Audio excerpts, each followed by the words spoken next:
Un ciel complètement recouvert par la fumée et des maisons en proie aux flammes. Les incendies de forêt qui ravagent Los Angeles depuis quelques jours ont fait au moins 5 morts et laissé des quartiers en ruine.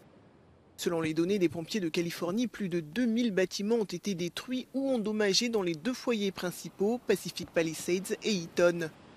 Alimentés par des vents violents, ces feux ont provoqué des scènes de chaos dans la 2e ville des États-Unis. Des habitants désespérés tentent d'échapper aux flammes qui se sont propagées de manière incontrôlée. Au total, plus de 130 000 personnes ont été évacuées depuis le début de ces incendies. Avec l'affaiblissement des vents, les autorités espèrent que la situation va se calmer. The good news, the winds have subsided a bit, enough to allow our fixed wing and rotor wing aircraft to provide critical air support to this fire. Des centaines de pompiers sont mobilisés pour venir à bout de ces flammes qui ont causé des dégâts considérables. Les quartiers huppés ont été touchés, notamment à Pacific Palisades, connu pour ses villas à plusieurs millions de dollars. Certaines célébrités ont vu leurs maisons détruites. À Hollywood, plusieurs tournages ont été interrompus et le parc d'attractions Universal Studios a été fermé.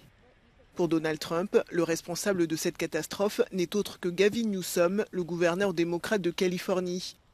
Le président élu l'accuse d'une mauvaise gestion de l'eau, alors que plusieurs bouches à incendie sont asséchées, ce qui ralentit le travail des pompiers.